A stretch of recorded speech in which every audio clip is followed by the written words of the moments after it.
none of you people have taken the bait yet. I am impressed. Give yourselves a pat on the back. You have all been about 3 episodes in, and you have yet to actually think that this is really a Mike and Fic. Give yourselves a little credit and applaud yourselves. I'm also looking at you, Mikey. Hi! So, moving on. More Nightmare at Night in Nyx by guy who looks like the evil Gary Gygax. They dragged her to the bubbly cauldron. Spell Nexus was there. Luna was there. Celestia was there. Diamond Tiara was there. Why hasn't this guy learned how to use more contractions? They were all there, all of them chanting. Throw her in. Throw her in. No! She screamed. Please don't! You're not a real pony, Diamond Tiara said.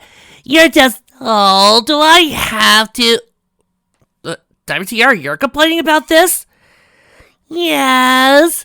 This is reality check. I mean, I'm used to being demified, but reality check takes it to the next level. Alright, what you want? Ice cream. You know, most of the mayors want to be switched out. No, I also still like my time in the spotlight. So just give me some ice cream and I'll proceed to continue on with the stupid dialogue. Alright. You know what leftovers are good for, Sakura said. Oh, warming up and reheating them? Nothing but soup. Soup, Nightmare Moon said.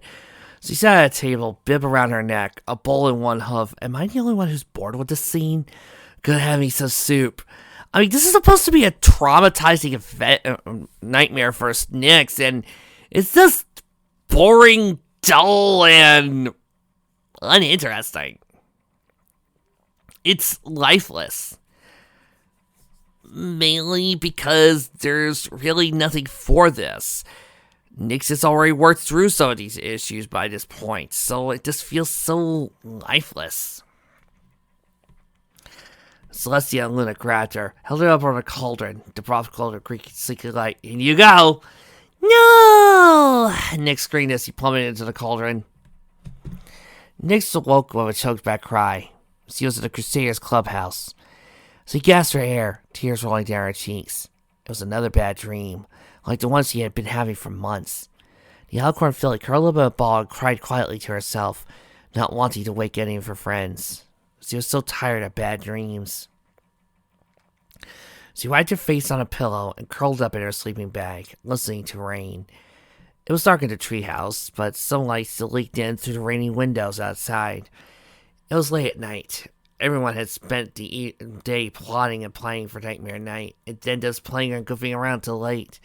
They had finally given up sleep and sprawled wherever there was a place for a blanket or a sleeping bag. She could hear Twisted Truffle snoring. Boy, if there was ever a couple boring to be married, it was those two. Of course, neither of them could compete with Skulu's buzzsaw rasp. There was a tiny amber glow over where Dinky and Pipsqueak were sleeping, and a very little lamp Dinky used for a nightlight. For a moment, Nyx wished she had had a nightlight, but then, Dinky was little, no pony seemed to mind. Would the others have laughed at Nyx if he brought one as well? She noticed a faint glow coming from the doorway.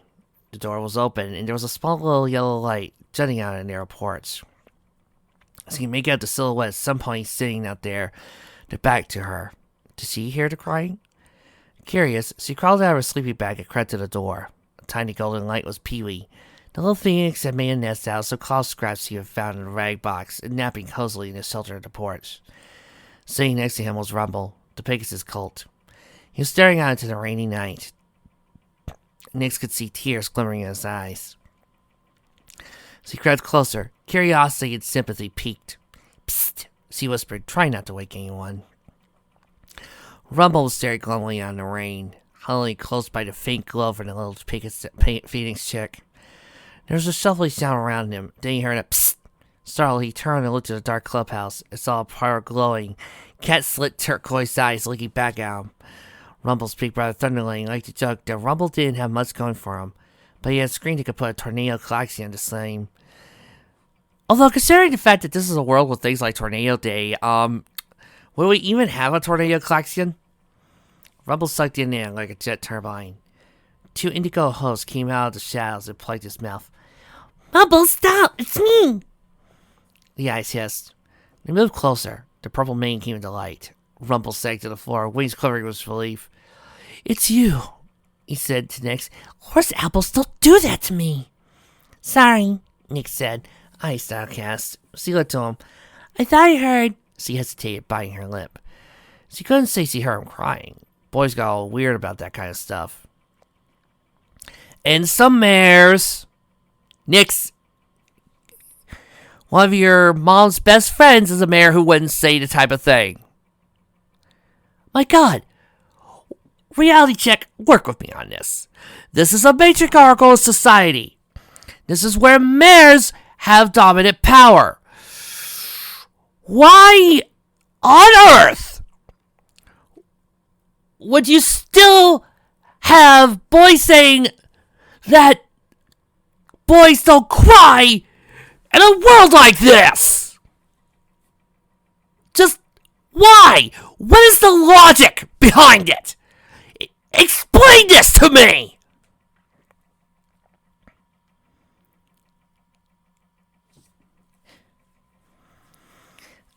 I thought I heard somebody get out, so I came to see. So he sat down next to him on the porch, on the opposite side of Pee-wee's little nest. Are you okay? Rumble tried to look away. Did you have a bad dream? Nix asked softly. Rumble scuffed to the floorboards with himself. Yeah, he admitted finally. Nix looked sad. I'm sorry, she said. Rumble looked puzzled. Why are you sorry? He said. You didn't give me bad dreams. Nix looked away. I might have, she said. Rumble was flummoxed. All he could think of to say was, huh? Because of being Nightmare Moon, she said.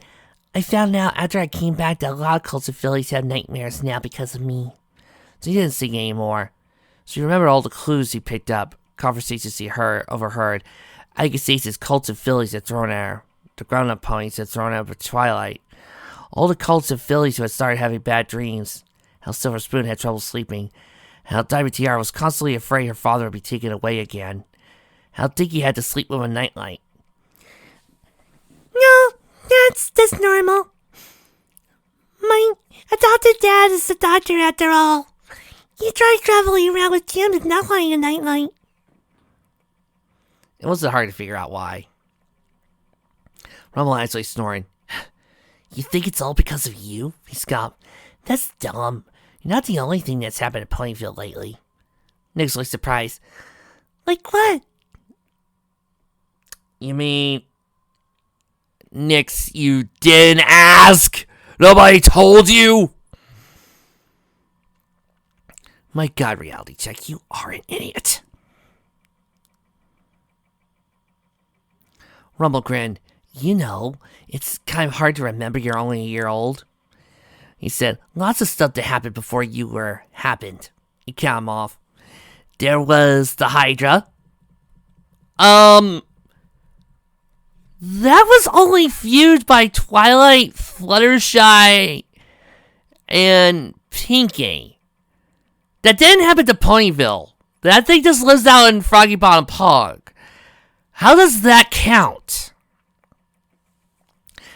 The Cockatrice. Only Fluttershy, CFC, and Twilight. And no one else. The Ursa Major. I would think most of the cults and fillies would be cheering on Twilight and wanting to grow up to be like Twilight now. And then there was Discord. Finally, something that actually made sense! At the time Cerberus came to town. Excuse me 1 second.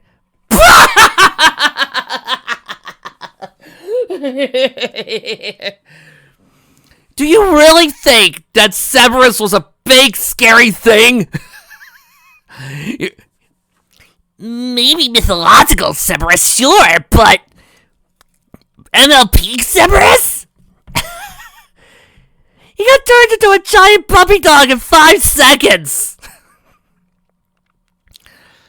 I mean, yeah, Twilight was about to be awesome, but Fluttershy kind of remind us why she's awesome too.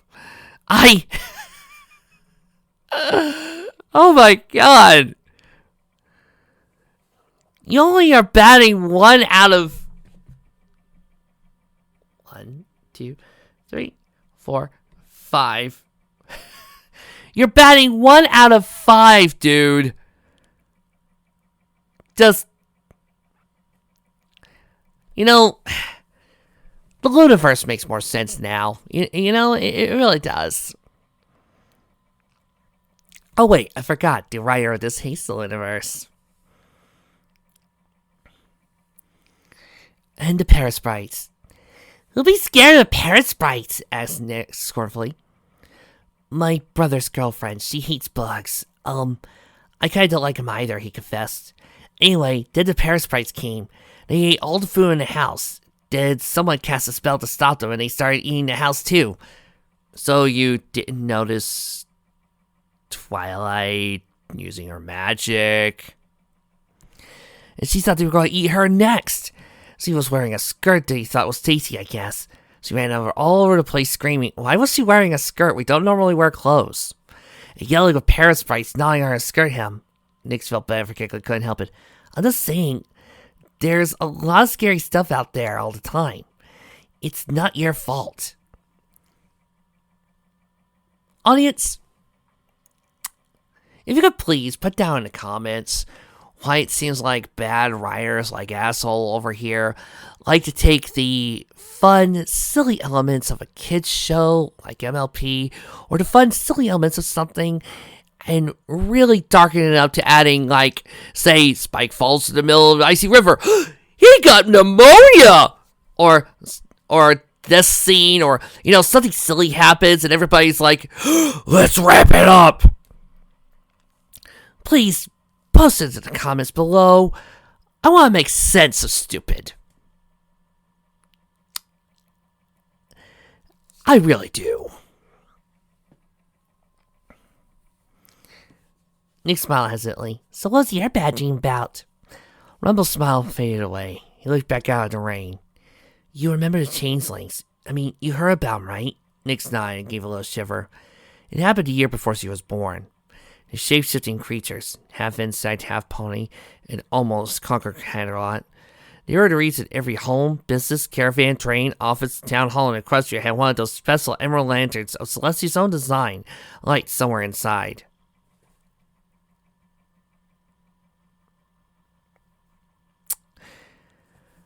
I know what you're thinking. That makes sense. Not really. This sounds very, very intimidating and kind of nerve-wracking if you ask me. All those lights in there, it's like saying you have a camera in every house. Invasion of privacy and all that, it's kind of nerve-wracking. And again, nobody thinks about the future connotations of this.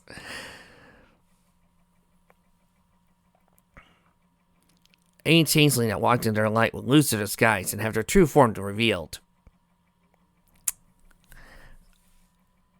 And nobody's thinking that this can't be abused. Why? We were at Carolot when it happened, Rumble continued. My parents and brother and sister and me were just a special outing to see Carolot. It all happened at once. There were changelings everywhere. Everyone was screaming and running. We got separated. I ran everywhere looking for my mom, looking for Dad, and for my brother, and I found my mom. But it wasn't my mom. Ix gasped. Puffed to her mouth. Rumble continued. She ran with me down the alley. I was hugging her, telling her how scared I was. Then she turned into one of those things. Rumble seemed to curl up into a ball.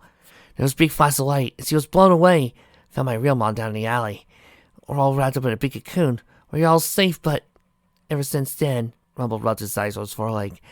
Ever since then, I've had nightmares, and again, where my mom turns into a changeling, or my dad, or big brother, sister, or my whole family. He yanked up a little.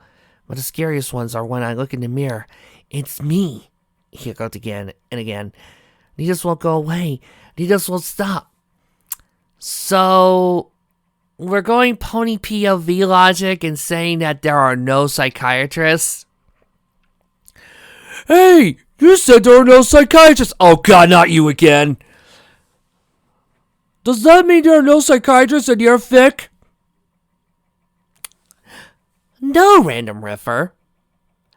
That does not mean that at all.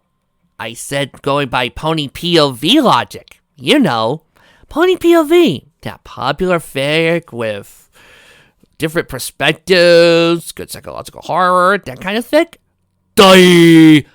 No, I don't. I'm just making an assumption on your joke. So, you're just making an assumption on one of my fics off a joke based off another fic. Yeah. What levels of stupid are you? Just curious.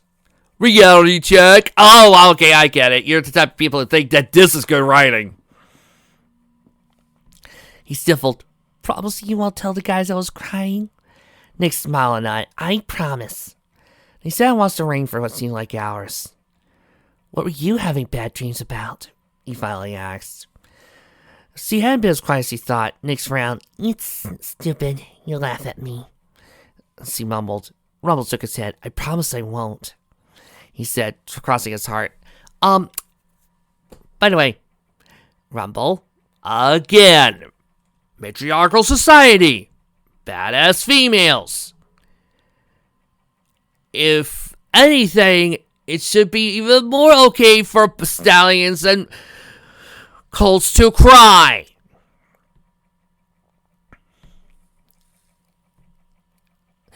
I dreamt I was throwing a pot in main soup, she said. Rebel shuddered and nodded. He didn't have it. He didn't have that all I understand face Nix was looking for. Nix bare a lip. See, just couldn't tell why it was so hard to tell ponies about her nightmares. She tried. She tried to tell Twilight, Spike, and even Terribly, but it's so hard to put words together. Every time she tried, the words sounded stupid in her head. And it is! She did say something nobody seemed to understand. It's not just one dream. Sometimes I dreamed of being gobbled up, or melting into a puddle, or a... She raised her hose about, frustrated. So, you have lots of bad dreams, Rumble said. He was somber. I guess that's even worse in a way. At least I know what's giving me bad nightmares. He looked at her, his eyes full of sympathy. Nick smiled a little sadly. Thank you, Rumble, she said. Rumble blinked. What for? We're trying to understand. Nick said. She leaned forward and gave him a little peck on the cheek. The little Pegasus Colts flared up in surprise. Nick giggled and expressed on his face. Good night, Rumble. She got up and went back inside. Pee-wee chirped and followed. She found her sleeping bag and snuggled down in it. Pee-wee nestling in beside her. She pulled the flap over their heads, and Pee-wee's warm glow filling the little cavern made by the clouds over their heads. Moments he drifted off into a thankfully dreamless sleep. Rumble sat on the porch a while longer, still watching the rain. It took him a while to realize he had a goofy smile on his face. He wasn't sure why, but he felt a lot better about things now. Sundiver grinned. Who? Aww, he said. That was the most adorable thing ever. Lightning Bliss snuffed next to him and woke up. Huh? What's that? Keep it down, they'll hear us. Guys? Why are you watching over fillies? And not their parents? Or babysitters? Sundiver snored. He pointed to the edge of the cloud. You missed it, he said. The little wing pup down there just got his first kiss. It's a cult. Oh, yeah? Blizz raised an eyebrow, looking over his side. Which one was it? Sundiver grinned. No less than our assignment, he said. You better have a good reason for this! Yep, I remember when... Really? Way to go, kid, Blizz muttered. He pulled out his binoculars. Yep, look at that goofy grin. Peck on the cheek? Yep. I remember when that little kiss on my cheek made my whole day, Sundiver said wistfully. Stay on your side of the cloud. Any activity? Nope. Farm girl came out and checked on him a few hours ago. Nobody's come sniffing around. Good. Well, other than the two perverts! Sundiver and Lightning Bliss were two of Celestia's royal trusted guards. Okay. assigned to Ponyville after Nix's restoration of Phillyhood. What? There were 2 of a team. Unicorns, Pegasi, and Earth Ponies, stationed throughout town and assigned with watching over Nix, Twilight Sparkle, and to a lesser extent, the rest of the elements of Harmony. What? What? I'm sorry, but look. Normally I try to hold back against these rants, but, carry on, soldier. Thank you, Marcel Bravestar.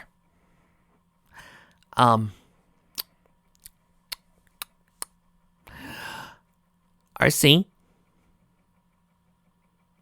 What are you thinking?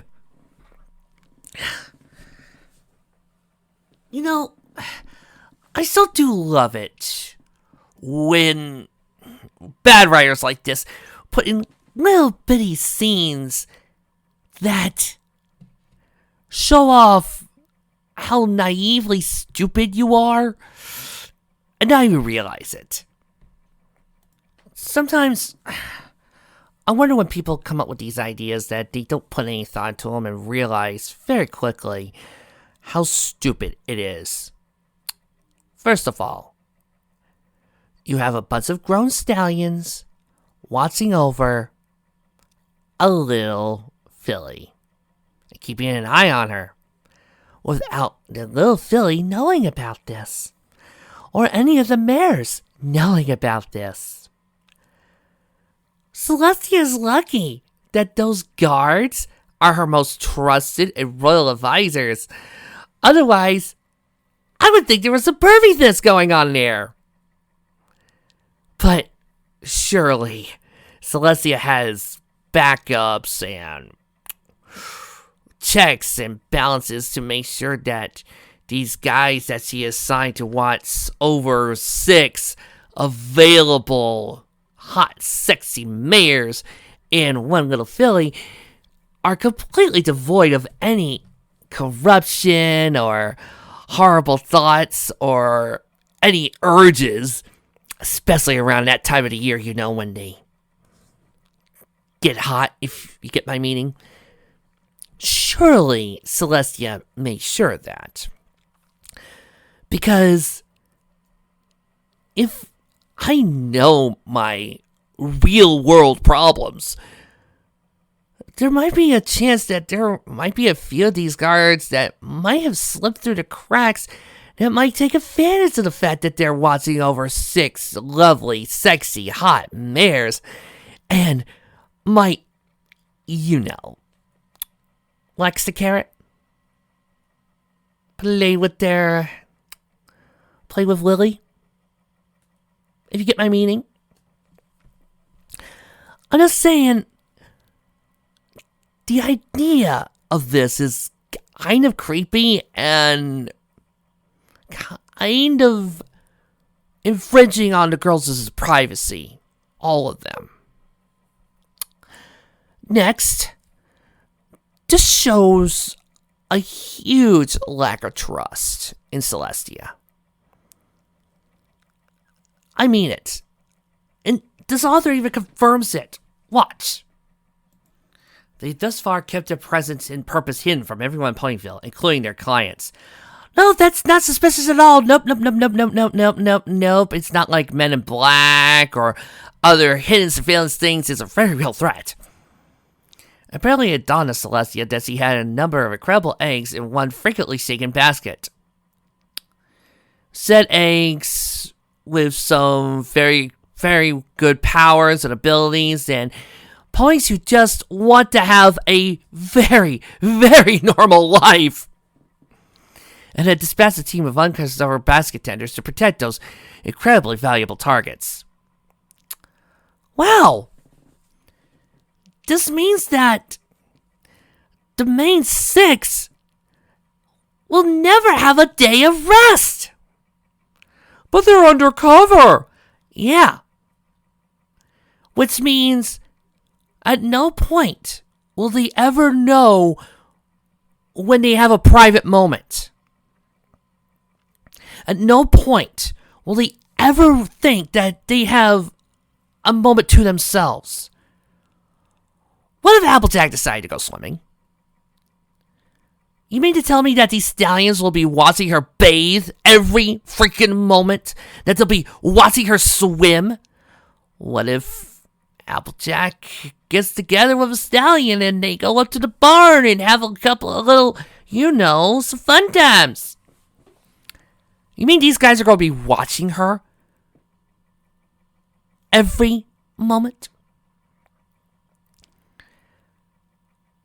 This is not a good thing. I can't believe I have to tell somebody whose name is Reality Check to get a reality check, but I guess I have to. This is a horrifying idea.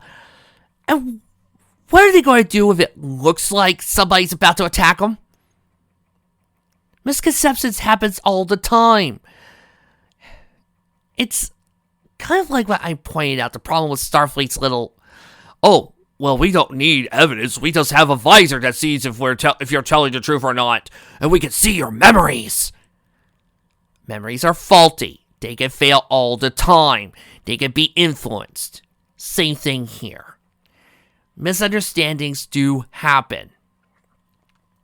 What's stopping them from seeing a pony pull out what looks like a knife, only for it later on to be revealed as a switchblade comb? But no.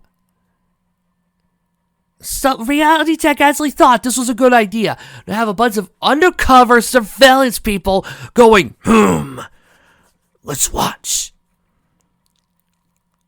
She's just lucky none of these people were voyeurs. How is she so sure of that? And don't say, well, she tested, she trained. We could still train police officers and stuff, and we would still have corruption. Corruption happens. I'm sorry to say this, but you could put forth all the training you can into a nice person, and when they have power like this, there's still a small smidgen of a chance that they could do something wrong. This is not I'm keeping an eye on them. This is I'm putting in a bunch of people I don't know. Do I think this would have been better if we also had some mares? Yes! Yes, I do! But you know Reality Check. I know Reality Check.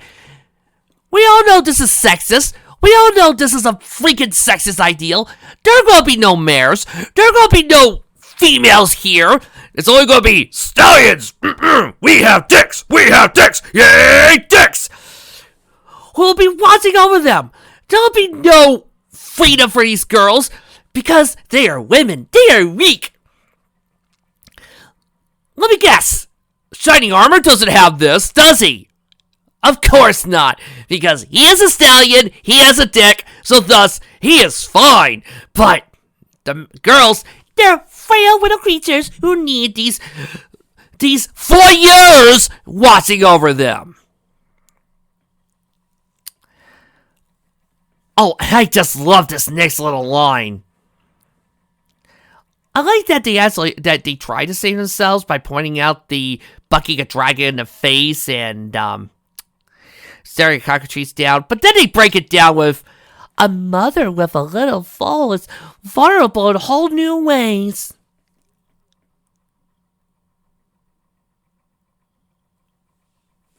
Really? Really? Fucking really? Celestia, you just insulted Twilight. You just insulted the main six. This isn't protecting them. This is insulting. This is telling them that they have no way of protecting themselves, that they got no way of keeping themselves safe, so thus they need to be watched over like children. This is not helpful. This is not protective. This is just sick. And leaning on a little bit perverted. Oh, and let's not forget the other wonderful line, and to a lesser extent, the other bears. Congratulations, you just basically said that the rest of the main five can fuck off. Oh, and here we go, this next line. I love this line. Twilight and Nyx have been in danger. The two of them will drop down to the sky like twin thunderbolts of an angry god. Okay. Heck, he came within a hair of dropping down and giving the brat Diamond Tiara a tail whooping she never forgot. Child abuse! Joy! I am so glad that these adults saw bullying and decided that they were going to give Diamond Tiara a tail whooping. Because, as we all know, whooping and abuse is a good lesson to teach kids! Fuck you, stallions! Oh, and it goes further. They also then proceed to start treating the girls as what else? Trophies! As they proceed to describe why they think they're so beautiful and why each one of them is not a prize. Fuck you, Vic.